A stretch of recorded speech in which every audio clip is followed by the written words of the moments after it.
strategy for Vulcun to get to the late game. It's interesting to see which way they place the lanes. You see the teams poised behind us, as I am completely ready for this. Moving to the third and Kobe to bring you the last match here in Week 5.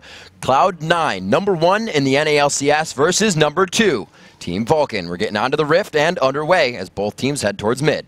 And we do have Rise starting out with that Sapphire Crystal just for the extra mana and bullying, and 2 pink wards picked up here on Lemon Nation. So we'll have to see where he ends up placing those pink wards, because those are going to be very important and a limited resource for this Cloud9 team. Man, Cloud expecting to get crushed at level 2, buys himself his own red elixir. Yeah, Zeds are known for their all-ins very early, burning ignites at even level 1 or level 2 with those red elixirs. But Mandatory Cloud on TF has bought a red elixir of his own, which is quite rare, but it actually has been done even in the LCS. Reginald on TF has been known to buy red elixirs too, so even the AP champions will very rarely go for those red elixirs because of the threat of being killed so early in the game, even with Flash Up. No real offensive wards here. Completely defensive for this game in our last match of the day. So both of these teams have, yes, played, and they've been watching all of the games happen. So different things going through their mind, different intros and starting procedures have happened. It looks like both teams play it safe with the hard hat on here for the beginning of Game 6. And both supports being fairly stingy with their wards, you have to be very selective where you're laying those, especially if you're Cloud9. 1 pink already down in the mid lane here, and that's where they're going to stick this Rise. So Cloud9 know that Balls would definitely be the easy target for Smithy, and they've made a nice adaptation here. I love this. Maiden Champion Select, basically, they decided to switch Balls over to the mid lane here and give him both pink wards at the middle, both of them on either side of that mid lane in the river. Really a great choice here, and we actually see Zuna going quite hard here with Bloodwater. Smithy going and grabbing his red. He may come to offer a little support or soak up the top lane experience, and then they're going to meet for a 3v1 possibly. So Smithy actually is not even going to go up to that top lane to soak up this free experience? Okay, there we go. He changed it, turns it back around. He says, Zuna and Bloodwater, you've got that blue buff. There's free experience up here. So I want to nab this. He gets all the way into the bush, and so whoever's in the top lane here, which is now high, instead of that Rise, is really under trouble. Level 1. This is not going to be good. He flashes. They get the red buff on after the flash. They got the hook. First blood's going to be coming in here. He is going down, and it goes over to Smithy. That is the second time today that we've seen in the top lane a gank, the solo laner dodging back when there's a thresh hook, but the thresh hook still landing because the particle is so big, and they throw it a little bit behind your solo laner, and they expect the dodge. A forced movement. Great job there by Bloodwater, landing that death sentence. And you have to give props too to Smithy sneaking into that bush. He got the red buff slow onto high, which made it even easier for Bloodwater to land that death sentence. Great job here by Vulcun again in the early game, making Cloud9 pay. And the bottom lane aggression coming in here. 3v1 now to Psycho Sid. Lemon Nation takes another shot. He's going to be all right. Sneaky gets the kill. It goes on to Meteos. Great turret tanking coming in. They're still pressuring high. Level 1 under his turret to the actual level 6 coming in. 3 level 2s. And it looks like we might even have another dive now. He's at half life and they're going down. He has the shadow. There's the dodge. He gets back. The rocket jump. It goes to Sona. The blue buff transfer. Not going anywhere. Oh, goes to Sona. He's still alive with the shield. A great tower aggro mid achievement here. And the bottom turret does go down first for Cloud9, but there's no one else to answer up in this top side, so they're going to get that too. Meanwhile, the Dragon control, which we usually don't see this early in the game, is made available by this new pick who has a level 2 consume. He's got plenty of true damage to take this one out early. They rock the Dragon down, but Vulcun delivering the absolute perfect amount of medicine back at Cloud9 in the form of aggression. Cloud9 says we have to react, we have to adapt. They bring it, and it's still 300 gold in favor of Cloud9 after all of that because of their Dragon move. Yes. If you're checking at home, these are the top 2 teams in the league right now, and you can see why. Both teams executing game plans very, very well. The Evelyn playing to her strengths, going invisible to come out with the first blood gank top. Meanwhile, Nunu with his Dragon control, ganking bottom and immediately taking that objective. Great job by both teams here. Action-packed game, only 4.5 minutes in. 1 turret on each side evens out what map pressure has been lost and gained on both sides here. 2-1. Smithy showing himself mid. There's privy information for Cloud9 to be aggressive. Yeah, and the information is definitely a high priority in this game. You can see that by Vulcan's inventory right now. 4 members with wards. And here comes the flash. Oh, elimination getting caught out. Smithy was there, but he never showed himself the second time he comes in stealth style. That is them keeping track of cooldowns in all lanes. Great job by Vulcan here. You can tell they timed that flash from the bottom lane and knew that it was a free kill, so Mantor Cloud was not wasting his flash to go for that one. Great job and answer and bring back the gold lead. And they're able to now leave Zuna to free farm in the top lane. 80 carry free farming at 5.5 minutes in. That plus Shen freezing down bottom over here. They've left Psycho Sid. He's not pushing this wave at all. So they're going with the patented freeze your lane and force Cloud9 to make a move. This early in the game, it's fairly hard for them to grab something now that Dragon's already down. Vulcan don't have more to lose by freezing this lane, so let's go ahead and do it. A quick kill makes Sneaky grab up another Doran's Blade, trying to get fast damage out of that volley. Looks like Bloodwater pressuring balls here in the middle lane. These guys are just zoning each lane that they can periodically, one after the other. Smithy leaves this one, probably will go up top, maybe try to zone out that one. They are keeping the CS off, or actually minion kills off of Cloud9. And it looks like Cloud9's answer to this freezing in the bottom lane here for Vulcan is to just send 3 more members there and continue the pressure deep onto this side. The reason this is made possible is because they've warded up the blue side jungle here. But it opens up again. High over here. He just uses Shadow. Tries to get on. It looks like he will be able to get out of this one. He still has 75% HP. It's ticking on him with that grievous wound. It looks like it's Smithy. No red buff, but these guys are going to waltz it down. Long walks by the Baron Pit is something we love. Balls is going to join in here. A 2v2. Zuna has his jump, but he is just patiently walking alongside. Trying to get into range. High is on the side. Mandatory Cloud. He's got a red guard. It slows him. They put the ignite down. The jump comes in. There's the passive assist. Will he rocket jump again? He does not decide to go in, but they still pick up the coast-to-coast 2 kills. Mandatory Cloud, red guard worth it. Close enough. There's Destiny comes in, man. Cloud is participating in everything right here, putting his hand into what he can and what he can't. They want to keep going. Oh my gosh. Shen coming. Wow. Psycho Sid almost went down there. They have to be careful Okay, now. that was a waste at Stand United. But besides that, amazing play right here from Vulcan. You can see why I say keep your eyes on Mandatory Cloud, because he's the playmaker and Smithy is not done.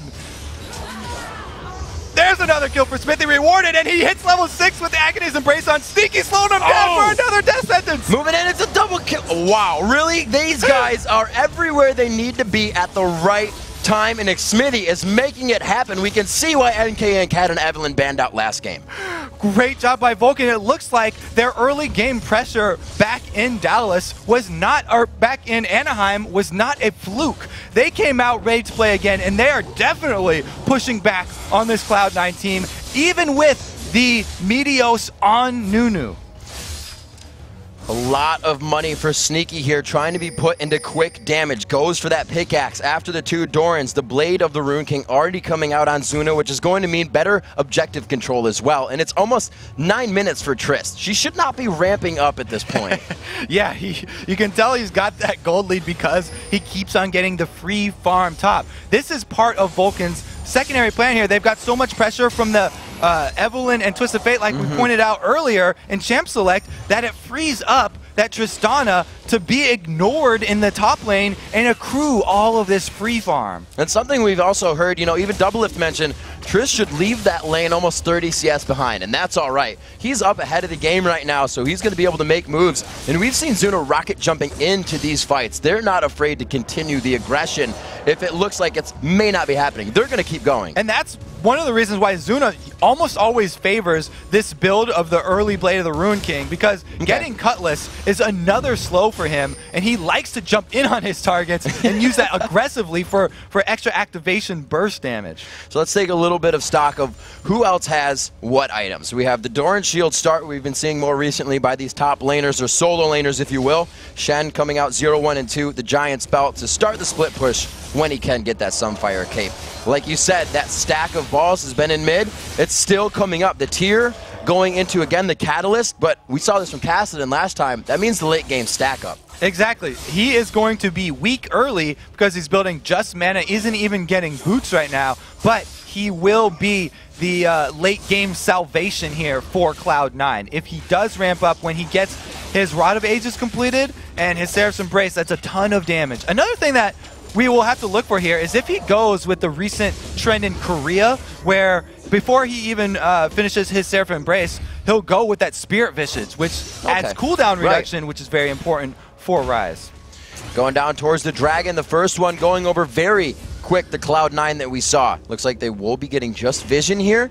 We'll see what kind of pressure Xmithy can draw from this Pink Ward, and then they'll decide what to do. So it's actually Smithy chipping in here, doing his part to keep control of these global objectives. And they're having a Pink Ward fight between the junglers. Oh, Smithy and Meteos going ham, but Bloodwater says, I'm going to put my hand in this one too. Meteos very close to going down. Mandatory Cloud ults with his team. It completely turned Cloud9 around. They wanted no part, and he wasn't even close to engaging or start. A double kill for Zuna, and they may look for Lemon, but they turn back for the Dragon. Amazing job by Vulcun right here. They baited the fight with the Pink Ward combo there, and Meteos just getting a little too big right there. Wanted to fight it, and Vulcun don't hesitate to burn their globals, turn that one around, and get a free or an extra dragon on top of it. That's going to be their Dragon now, the first one. Now one to each team. ManCloud, the Death Mark. Oh, a little bit more damage, but he won't be able to finish it. The Ignite wears off. Mandatory Cloud can do no wrong in this game. He is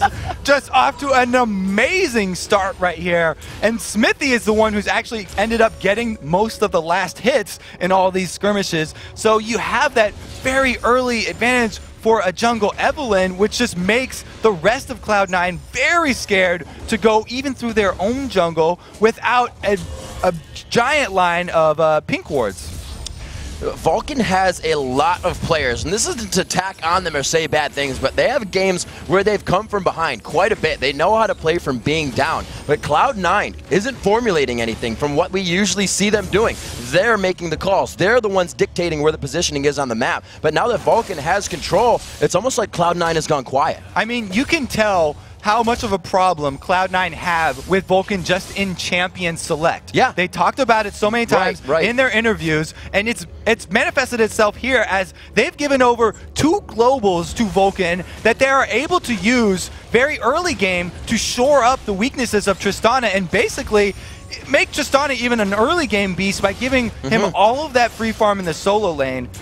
And not only the double globals, I have to add this on, of Shen and TF, but also having Evelynn as your jungler it just adds so much more global pressure because they never know where she is. Even though she doesn't have the technically global teleport or anything, she does have that invisibility, which allows her to exert her pressure anywhere on the map. Now let's talk about how fast this could change, Kobe, because we talk about it sometimes, but there are bounties to be had here. You have Xmithy be taken down by a high priority target like Hai, and then a Dragon follows. These guys could be back in the game.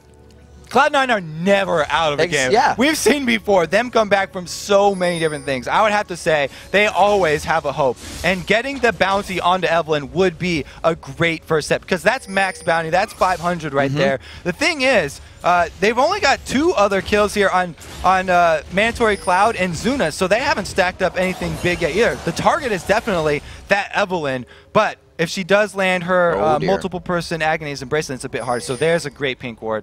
They ended up paying the tax, and Hai will not go down this time to the Evelynn sneak attack. Stand United still waiting to come up here. It doesn't look like any aggression comes from the vision of knowing where Xmithy is right now. No aggression from Sneaky or Lemon Nation in middle. They're still playing it safe. Maybe they know if they can't follow up on it, they don't want to start it. Yeah, well, it is very dangerous for them still, and there's the Destiny. What? What? Right in the face, he takes the turn. I don't think he wanted that to happen. This may be a we need to turn around. It looks like they're still kind of going. Psycho Sid goes in, but look how tanky they are. They can afford to mess up the engagement. So it was a little bit of miscommunication from Vulcun, but because of that flash taunt there by Psycho Sid, they were actually able to zone Cloud9 off of that turret, and they get the global objective anyway, just no kills rewarded. He didn't even need a Zanya's. He just took an arrow to the face and said, I'll stand still like I have one. Yeah, that was ridiculous. He's got Psycho Sid over there, going to give him the giant shield from Stand United, so he's okay with tanking that one up for a little while. Plus, he has built that arm guard, which does give him a decent amount of armor, a lot more armor than you usually see from a TF, so it's okay for him to take a few tower hits, and that's just because he was itemizing for his lane against the AD assassin. And really, potential. he's taking the team's aggression with him. That's not a very scary TF. He has 2 rings in that Seekers. He's not going to blow you away when he hits you. But that port in says, holy crap, we need to get out of here. So even in this position, he knows what he can play with. Yeah, and Sneaky does have to be scared of that TF port. Even though TF doesn't have a lot of damage on him, Ashe, early game, is very squishy and doesn't have an escape of her own. That's why you saw him not hesitate to use his crystal arrow there. As soon as the port's coming in, fire that one up right in his face, because that's all that Ashe really has to escape at this point in the game. A 6,000 gold lead, we said before the game. Vulcun does well at holding a 2,000 gold lead. So not rather they got the bag of chips and everything else to go with it. The needlessly large rod picked up right now by ManCloud, so that will be a nice burst in damage for him. Sunfire Cape finished up on Psycho Sid, so they can continue the split push that much more, and it looks like Cloud9 still trying to answer. Not a lot of wards on the map right now, though. Yeah, so the options are very easy for Vulcun at this point. All they have to do is put their wards now deep inside of Cloud9's jungle and continue to use either Shen or TF as a split pusher. Meanwhile, Cloud9 have very limited options. They have to use Ashe's Crystal Arrow to pick someone off. Because if they don't pick someone off, they won't win that team fight. There's so many globals on Vulcun that they have to back up their teammates that if Cloud9 pick off the wrong person, the fight will just completely turn tables. And we talked about a little bit last time, Lemon Nation on Zyra. Zyra, a very hard champion to die. Vulcun has found their way around that with the shield Psycho Sid brings, with not knowing where Smithy is. These guys have kind of taken away the niche engagements or disengages that Cloud9 has. So instantly adapting to these fights is something they need to do. And even their duelist in high on that Zed just now finished his Blade of the Ruin King, whereas Tristana, the AD carry here for Vulcun, Zuna already had his. So he was actually has just as much dueling potential there as the AD carry here. He can split push, and since Tristana is so safe as an AD carry with a rocket jump and her buster shot, he can split push on that AD carry safely and not have to worry about Cloud9 collapsing on him. And this is Cloud9 really going for the late game here. That Rod of Ages isn't finished on balls yet, so that has still time to ramp up. Another Dragon, a second one, going towards Vulcun here at 17.5 minutes in. The 6,000 gold lead stays true to them. 2-1 in turrets as they look to drop another one. So Dragon into a turret unanswered. Yeah, you can see C9. Even high there, backing off from Zuna. Very wary of the rest of Vulcun that were just seen at Dragon. He doesn't want to overcommit to that one. He pulls all the way back to the secondary turret, but Smithy is even going to sniff him out back down here. We have the Oracles coming out on the side of Lemon Nation, so it looks like Cloud9 is waiting to get themselves and their jungle back as their own. Right now it's to guard these turrets. So much pressure from Vulcun, and knowing they can't take Baron allows them to do things like this in bottom. Oh, there it is on the Zuna, the initiation. Coming in, Zuna pushes him back. A great buster shot there, and it's not followed up with any damage after the death mark. And that's amazing restraint from Vulcun. They did not panic and burn the Stand United. They saved it there. So a good cooldown still up for Vulcun, and they continue their dual lane split pushing here. The reason they have Shen top is because Stand United can actually affect that bottom lane here. Smithy picking a fight with Balls. Ball's able to put out some damage. That Rod of Age is now charging up. His blue buff. Oh, he flashes the arrow. Beautiful work there. And the fast fingers. Great reactions there from Smithy. So that was one of the globals down here. The Destiny was actually popped for Mandatory Cloud, which, by the way, that's the reason he was in the middle, is because the TF Destiny can only get about halfway, whereas Shen can come anywhere on the map.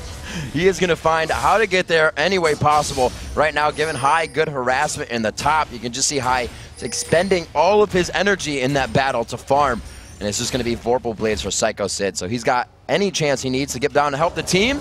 Smithy there being pushed out by Meteos. I thought he was going in, but here's a restraint on Vulcun, knowing that they can just continue this poke. Zuna getting very confident right now. So we've seen this actually be a problem for Vulcun. Sometimes Zuna gets a little too overconfident when they are winning this far, and he makes some positional mistakes, which are pretty easy to do when you are Tristana and you're ahead. You feel like you want to jump in and get all those kills. He still should remain calm and just ride this lead out, because Vulcun still can easily give this game right back to Cloud9. And Vulcan's communication is the same as Cloud9's right now, or Zuna would not have 3,000 gold in his pocket. Usually you go back when you have 1,500, so you can continue to scale with the game, or near 2,000. To have that much gold means the communication is, hang on, let's slow things down. Exactly, and that's why he was so confident. They've been able to feed Zuna free lane farm since about 3-4 minutes into this game.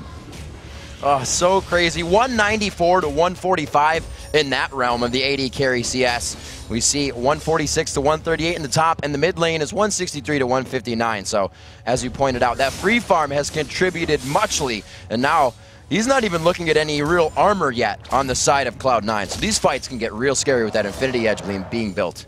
These fights are going to get real scary real quick here because the global pressure still up for Vulcun here. Yeah. The Stand United, they haven't pulled the trigger on that one, and it's allowed that Shen to become extremely tanky himself too. So not only do they have a ridiculous backline threat in Zuna, they have a very, very strong frontline tank in Cycle Sid. Yeah, he's going beefcake, looking for that Randuin's next. Just Giant's Belt on Giant's Belt like it was a sale down at the store. 11 to 1 are the kills. If you haven't taken a look at that score script lately, Vulcun has not been able to find any more kills, but that's because Cloud9 is definitely playing it safe. They may get one here, though. Huge shots from Zuna. The box goes down, and they can't even get close to him. He is given that power to go. Oh, so aggressive. Jumps past the turret, so he doesn't grab aggro. The positioning, oh, so good coming in from Vulcun right now. ManCloud eats the arrow once again with good hands. Looks like they grab the turret, and once again, just out-pressure these guys. Yeah, and there's, again, Vulcun, they are basically a 5-man team down in this bottom lane, even with Shen top and Twisted Fate middle, because both of those champions can instantly join the fight. And because they picked off balls so early, got him down to 50%, able to even dive turrets. This has to be the one time we've really seen Cloud9 not bring that Zac initiation, that Jarvan, that's something that can jump into the fight for them. They are waiting for something to happen every time, and it's not their forte. I feel like it's Cloud9 who were baited. They bought into the hype of Nunu here. And Cloud9 almost thought a little bit too much about it. Everyone in North America has been talking about Nunu being this guaranteed first pick. Yeah. But really, it's not a guaranteed strategy that you can easily pull off. Just having the Nunu is only half the battle, Riv. You got to actually be able to steal away the early buffs and keep up the vision inside your enemy's jungle, which is why Vulcun did that start where they had the support and AD take away blue buff. But Kobe, how can you, when it's a 7-0-3, an Eve that's in every lane when you want to be counter jungling? It's so hard, and Smithy has done everything to the T to get things done for his team this game. Smithy definitely deserves a shout out. Exceptional play on that Evelynn, using her kit for exactly what it was meant for. The invisibility that you get starting out the game allowed them to snowball that top lane. He's the whole reason why Zuna is this strong. Because of those 2 repeated ganks on high up top and allowing them to take that turret, he's the reason why they got that huge early advantage. We'll see what else Cloud9 can put in their hands here to stop that Smithy. Stop that Evelynn. They're still working with just the Sightstone. Buying up the pink wards has, like we said, cost a lot of money in that mini game of playing Find the Evelynn, make sure she's not 7-0-3. And because Cloud9 almost outthought themselves where they put both of their pink wards in the level 1 around that Ryze in the middle to protect Ryze, they actually left high up in the top lane blind, and that's exactly the weak point that Vulcun went after. Zuna and Vulcun controlling the objectives thoroughly right now with a near 10,000 gold lead as it ticks up slowly, still CSing in each lane. The top outer turret from Cloud9 here to be dropped. They're trying to fund themselves with a little bit of that global gold, get a little bit more vision on the map. It looks like ManCloud going in here, gets a few good attacks onto it, but like we said, he doesn't have that burst damage yet, so it's to create the utility of the fight. The box goes down. Again, Vulcun trying to micro that damage to the turret in and out. Zuna has not been focused, but he still has the turret on him. They continue to go on to the fight, and he finds himself another kill coming out, a triple overall for the top turret in favor of Cloud9. And that was because both solos of Cloud9 were up top trying to take out Psycho Sid. Smithy now is going to get found out here. How'd he go seek your hit? He didn't say Ali Oxenfree. He would have been perfectly fine. Okay. He would have been fine. Sometimes you forget when you grow old. Yeah, that's like when you walk into the kitchen and the little 5-year-old is just hiding behind the refrigerator door there. I see you, buddy. Your shoes are sticking out. He does go down for free. So that is Smithy finally dying, and that bounty you're talking about finally going over to Cloud9. So they at least got a tiny bit of gold in their pockets now. The Blade, the Rune King, we saw finished on Zed earlier. He gets that last Whisper on. Finally, he does have quite a bit of armor to deal with on the other side. ManCloud, again, throwing himself into the fire to begin that fight and really waiting on that Zhonya's, just baiting people out, saying, hit me, then finally hitting it. The Lich Bane is there, allowing them, we've seen it, increase that speed on objective taking, and the turrets, which are in their favor, 4-2. Yeah, he's got the items to back up his play now, and it was just such a fortuitous destiny that he pulled off in that last dive, because not only did it allow him to go in directly on Sneaky, but it revealed the solo laners of Cloud9, like I said, High and Balls, were up all the way in that top lane trying to pull off their gank on Psycho Sid. Very hard to pull off those sneaky bush ganks when the other team has TF, which will reveal your entire team. So you got about 375 gold spent in wards. Just the pink ones coming out. Meteo's placed his down. We can see that High still has one.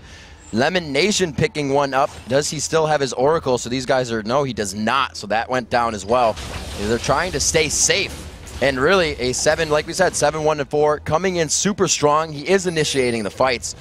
Vulcun is coming out big, but Cloud9 doing what they need to. They've stretched this one out, and they're starting to be able to fight back. So at this point, Vulcun really need to turn the screws and keep on the pressure here with the objectives. They actually have a new option open to them at this stage in the game, since they have accrued enough items to take down Baron very quickly. They can use Psycho Sid and Mandatory Cloud to keep up pressure in the lanes and sneak Baron with their AD carry that has Last Whisper, Blade of the Ruin King, and Infinity Edge. That Zuna can easily burn down Baron if they decide to switch gears and go for that purple buff instead. It's something that Marn started doing when Tristana, you know, Heartbeat started bringing it back with Blade of the Rune King. Build it for objectives. Shred down Baron, shred down Dragon. So like you said, that option is super open.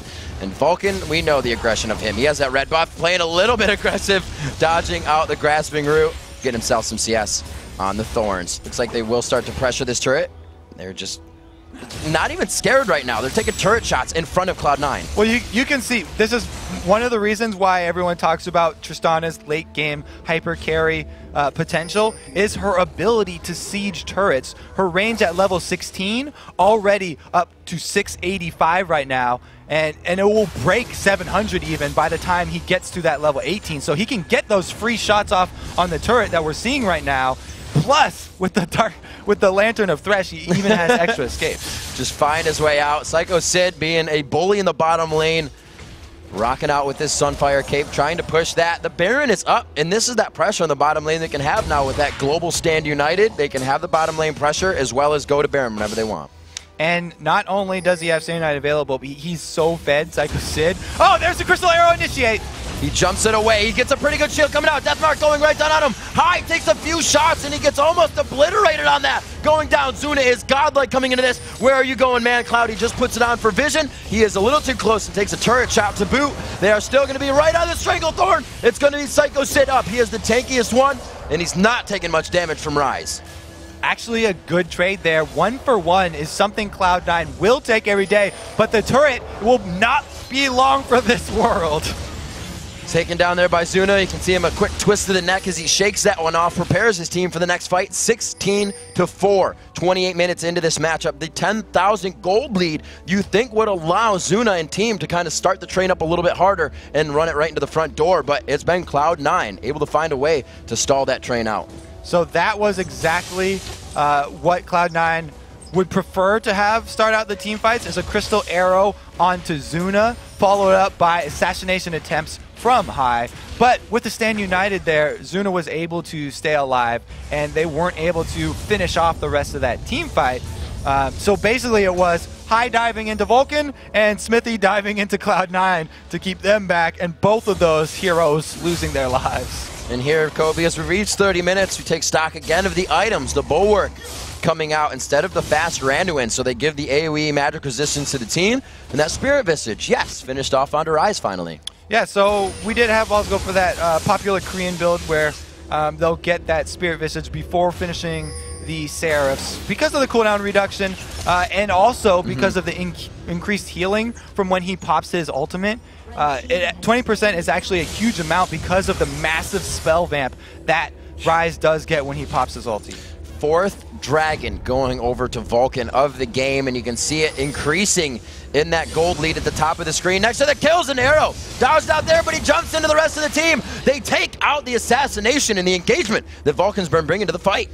That was because we had Standing 9 still down, so there was not an extra answer here from Vulcun, and Cloud9 doing exactly what they... Oh, here comes Balls, he's not done! Desperate power, he throws it on. It's going to be mandatory Cloud in the Zanyas. Oh, in absolute zero, they're forced to flash out of it. Strangletor popping up the entire team of Vulcun. The focus on Nazuna. Can he keep himself out? The damage is gone for the AD carry, and it's going to be Sneaky coming from the back line. High to finish off the kill, and he picks it up with the blades. Sona now in the front, a little too sure of himself. The shutdown bounty going to Meteos. And this is why you never count Cloud9 out, because they can turn team fights being more than 10k gold down. Great execution right there, starting it off with the Crystal Arrow pick and then turning it into the Venn diagrams of the Noodle ult plus the Stranglethorns from Zyra to turn that team fight. That was a full bounty shutdown going from Tristana. That's going to be very nice for them to bring in. Smithy looking to get back in here. You can see High just kind of putting his arms back, relaxing on that one. The team all smiles right now for Meteos to Sneaky on your screen. You can take a breather after that one, guys. Absolutely. Amazing execution to get right back in this game. Vulcun hesitate for a second to finish it off. And even though Smithy flashes the Crystal Arrow, he still was bursted down so quickly because of the long cooldown on the Stand United, which is the counterplay that's built into this Shen. Like, he's not just some amazing 100% win champion, and that's why, because the cooldowns on these global ultimates are much longer than those of the sort of normal ultimates, I guess. We have to thumbs up Cloud9, completely buying wards the whole time. Everybody's chipping in, and it finally paid off. They had to blow a few flashes, but they took down Smithy, and it looked like a better fight for them overall as they just walked through that one. It wasn't Vulcun being able to have any peel or any answer back, so it's Vulcun to not make that mistake again. That's why everyone's always talking up wards as the strongest item in the game. Because even at points like this, when you're down over 10k gold, Cloud9's showing solo cures everywhere that you can still have hope and you can come back from these. What you need to look for are the pick-off opportunities. Probably going to have a change in thought, a change in mindset, that is, for Smithy. He may be by the team a little bit more, only coming around the backside when he knows it's going to be safe. No more single roam for him. The wards are out for him. He has a pink ward, so it looks like he will still be trying to get himself into some tricky positions and get ready for these fights. Yeah, I mean, and that's exactly why we aren't seeing Cloud9 go aggressive after their, oh, we had a great win on our team fight and we got Baron.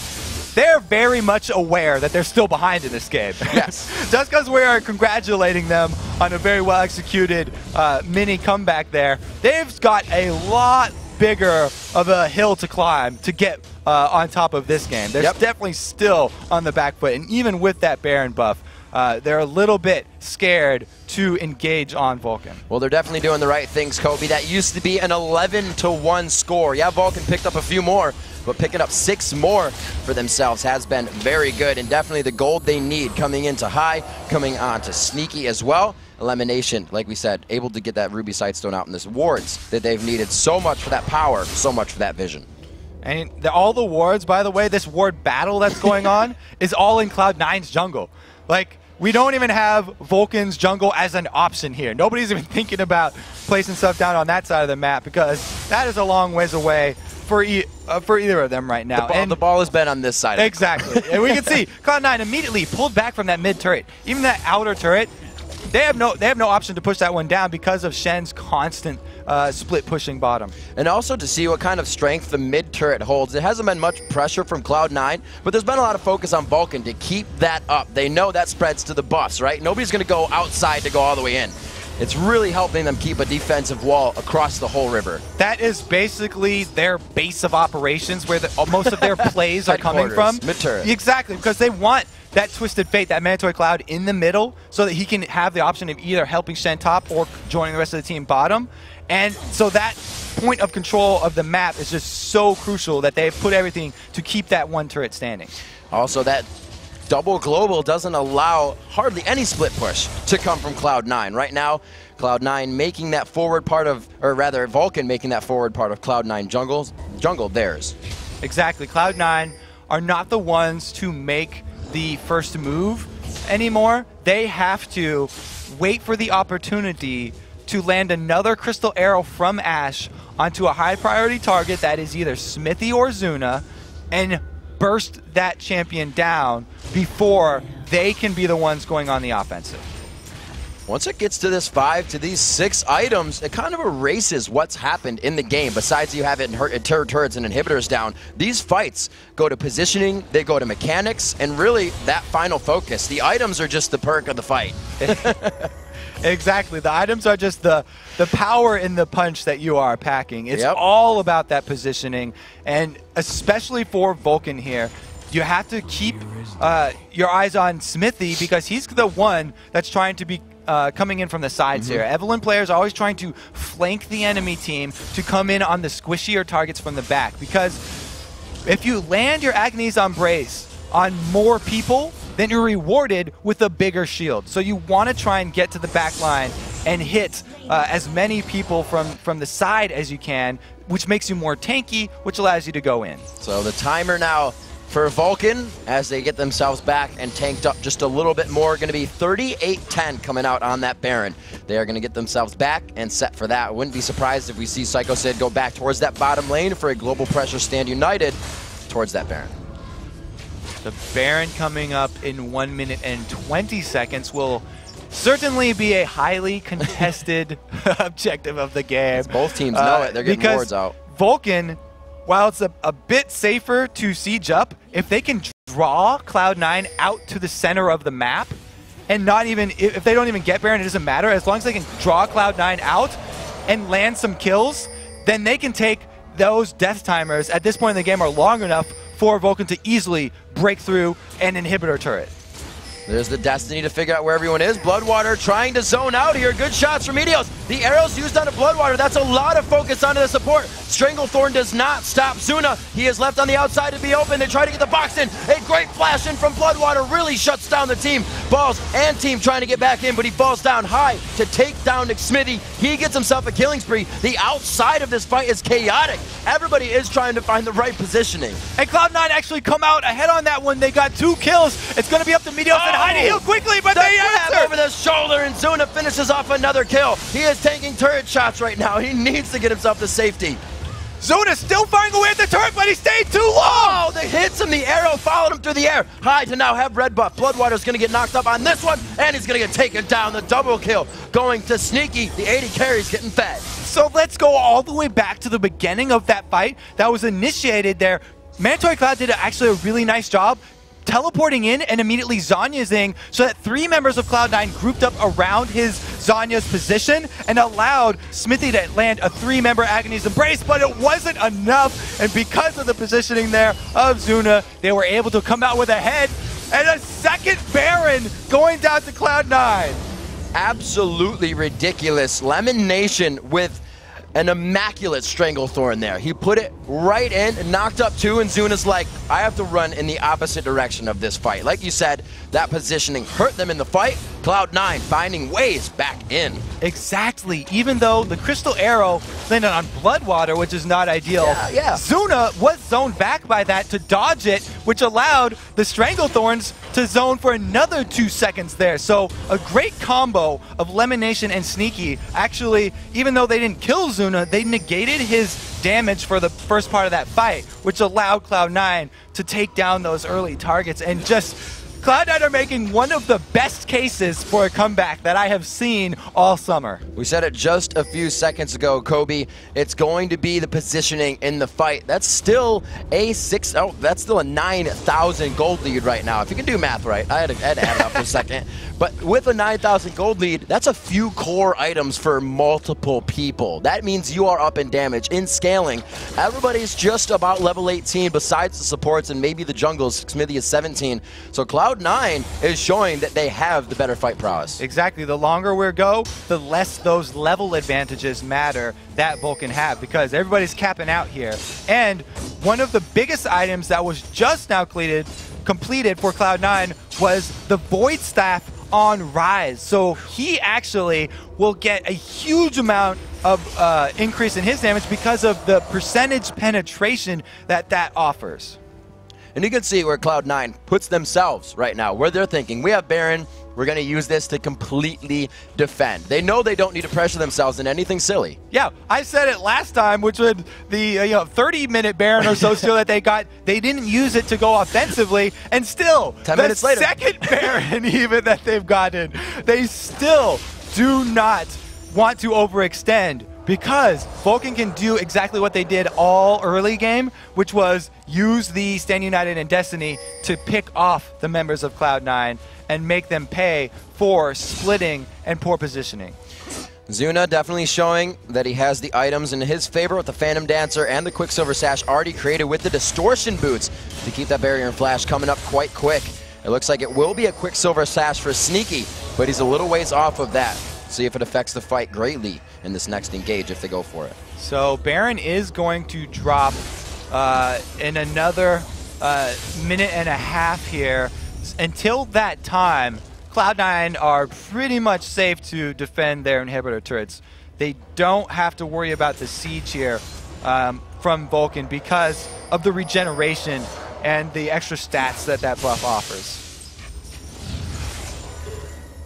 Whole lot of items coming out for both teams. Looking at each inventory right now, that Hex Drinker on top of Randuin's as well, high, starting to build a little selfish mitigation for the damage that he's finding as well, and that's what you're going to be able to do once you start hitting these 6 items. You see everybody start to build for themselves a bit. And the reason we've had this adaptation from high has a lot to do with Zuna's defensive item that he's gone with, which is the Quicksilver Sash. So he can Quicksilver Sash off that death mark, which is basically half of the burst damage that High would be putting out. So High's opting a little bit more survivability there to stay in longer and be able to make use of his other damaging abilities and not just be a one-hit wonder relying all on the death mark. And we have to consider in the last 3 or 4 minutes, since this Baron's been taken, so it hasn't been that long because then that Baron would be wearing off, that these guys haven't even really seen each other. There are a crap load of wards in the jungle right now. There's probably like $1,000 worth of wards by both teams in that jungle. Nothing on Vulcan's side. Like we've said, the game hasn't happened over there this time, but they are just waiting this out. Like I said, they haven't seen each other for the last 5 minutes. And they haven't seen Dragon either. Neither team feels like that global gold over there is even worth their time walking over to, because even though Vulcun have complete control of the map, they've had to keep pressure up on all 3 lanes to keep vision of Cloud9, and they haven't had the opening to go for that Dragon here. Very interesting turn of events with the Tristana shoving that top lane. Cloud9 know that most of the damage here for Vulcan's not available. Oh, the flash on the Man Cloud. They have a only 5-on-1. He gets out. No way. Vulcan gets the turret. He gets the Thresh Express. He bought his monthly card. Bloodwater's there for the save. They go turret for turret, and it's a teleport for a push in the bottom lane.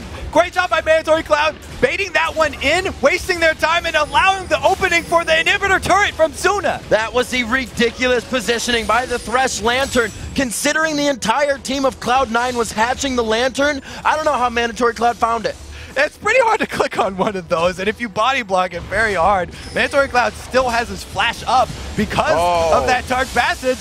And with one inhibitor down, the hardest part of the game for Vulcan has now been passed. They actually have the opening into the base of Cloud9 finally. That gets scary. Psycho Sid. Oh, there's the barrel! Oh, they hit Sona. There's the cleanse and the sash. When he gets hit up, that means the death mark is going to hit. He gets down. Balls hits him with one more Q. Balls goes down as well. The 1-for-1 retribution kill. The shutdown going over to Elimination. This is going to be an obliteration fight for Cloud9, and Sneaky picks himself up another one. And you can see how Vulcun, the two members that could get away, did not hesitate to leave everyone behind, because if that was an ace, Cloud9 could very well highs on. Oh, Smithy goes in. He goes to death mark, not death mark rather, but the E from high going off, saving him quite easily. Looks like they won't have minions for this turret, just a few, but they're going to try to tank this one out. Smithy just pulled so much pressure off of the base of Vulcun right now by stopping High's back. But he's actually going for the bottom turret, and they're looking to trade inhibitor turrets right now. That would actually benefit Cloud9. There is. Oh, High goes in. Smithy popping out the Zanyas. Does not. Yes, he throws down the ultimate. Won't have the damage, though. The Ignite's going to be there. It won't allow him to get back in that sustain. Goes down. They will lose the inhibitor. Cloud9 trading very nicely. Ooh, so not only did Smithy not go back to base to defend their inhibitor turret, but High comes down to answer, make him pay for trying to split push that. Very, very good answer here from Cloud9, just clawing their way back into this game. And this is where Cloud9 wanted to be. They get their little extra pieces of candy. Everybody can buy an Oracle now. The no Eve surprises are going to come out. We saw High put one under his belt there, as well as a Thorn Mail coming out. Like we said, once these 6-item builds start coming out, the previous part of the game pretty much gets erased, and it's all about the now. Well, you talked about the positioning earlier in the game. About 20 or 30 minutes ago, we were talking about positioning, and I was talking about Sona having a tendency to get a little overconfident and be on the front lines, and we saw them pay for it right there too, where the arrows are landing on Sona, forcing him to use his Quicksilver very fast. This Baron timer for Cloud9 gonna pay off once again. Another Baron going down for them. Coming in on that one. Finally bringing the gold within 3,000, a reasonable amount, but they don't care. They've been fighting with 10,000 down, and it's been going well for them. With 3,000 down, this is starting to go sour for Vulcun, and they know they're starting to lose ground in these fights. They definitely were not ready for that Baron Snake, and they finally actually turned their attention over to the Dragon to try and answer. 6-1. But now the Destiny comes out, and they could actually go for a pick. Dragon, I thought that was a body, but it was just the lizard falling over, going down. Nobody gets hurt. Zuna makes it out. So they have both red buffs there. Destiny for a red buff steal. At this point in the game, Vulcun are not looking to dive onto Cloud9, so the cooldown on that Destiny will be back up before they need to exert that pressure again, and it's not a wasted ultimate. That was actually a pretty good steal to get another red buff. Thornmail's getting a lot of love in this game. We have 3 on the map now. Psycho Sid purchased one. There's also one on Meteos, and we said High has one to himself, along with the highest CS in the game at 370. So no, 409 coming in from Zuna. I guess it's been all that free farm.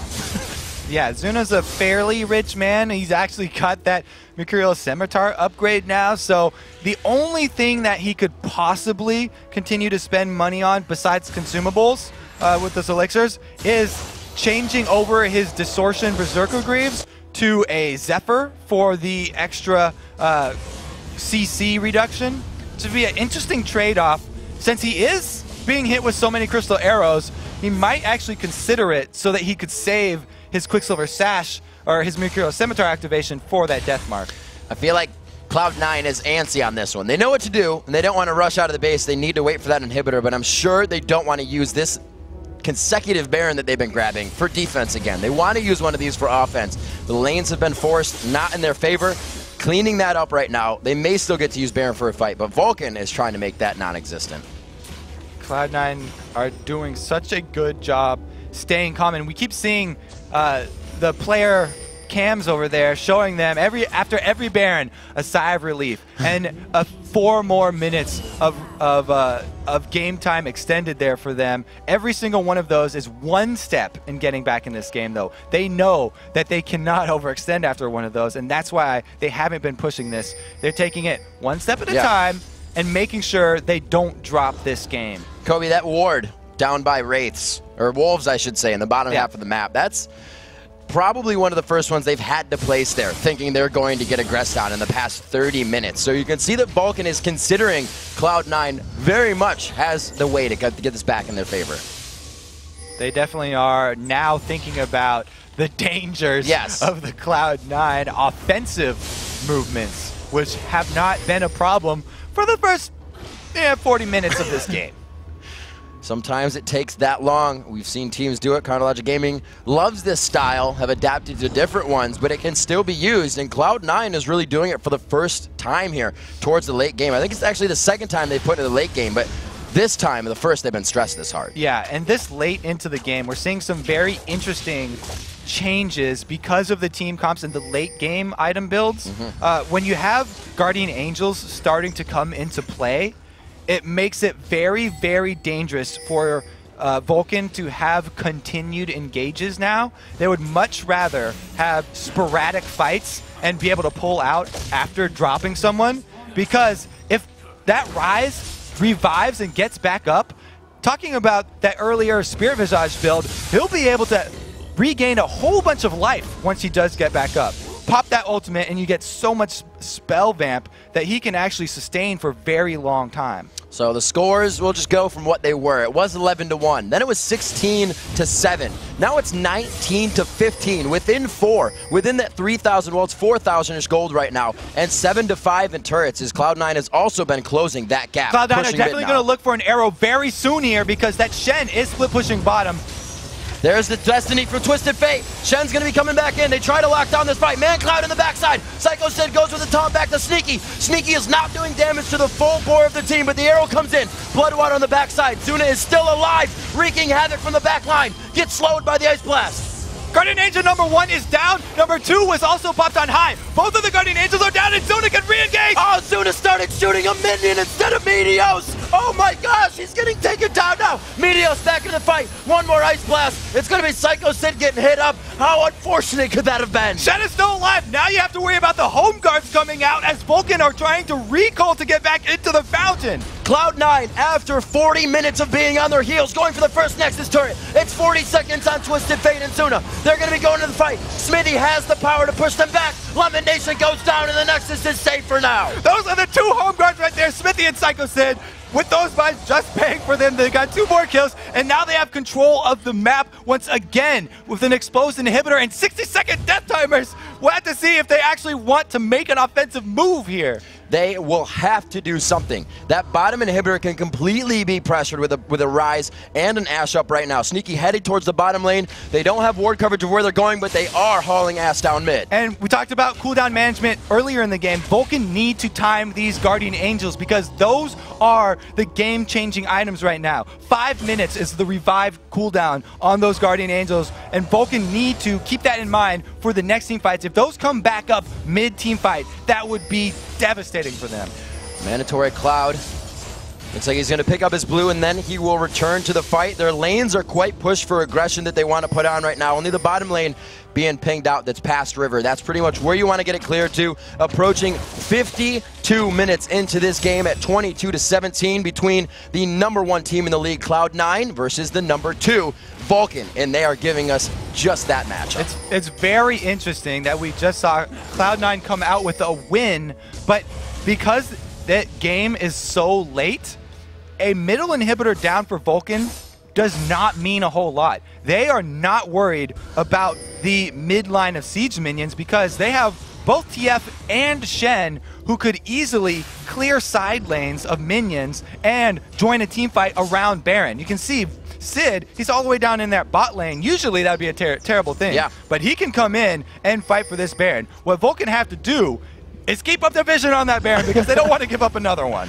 The Banshee's Veil taking off a Sneaky right there, but it's not going to matter. The rest of the Destinies really giving them clear vision. And it's up to this point of what's going to happen. Who has it? Lichbane on that ManCloud, able to take one down. They are going to pressure this in the mid lane. They're not going to let them back as easily as they want to just run here. Cloud9 have to make a move, and they just whiffed the arrow bottom. So that was a huge engage that's gone. Mandatory Cloud, though, in a very, very tough situation. He's cornered in the base. Oh, he threw the card instead of waiting on it. Going to go ahead and sit on this one, but his team is that Baron buff.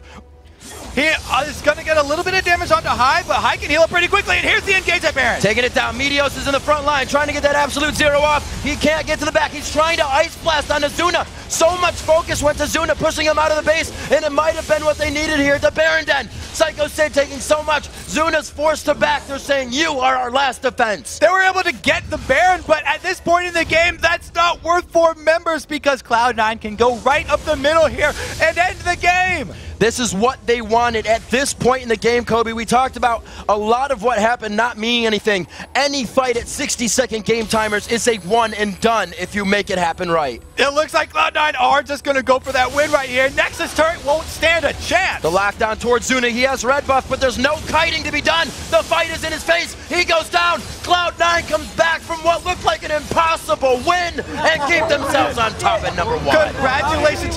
Look at them. What? They can't even believe it. That was the most amazing comeback that we have seen in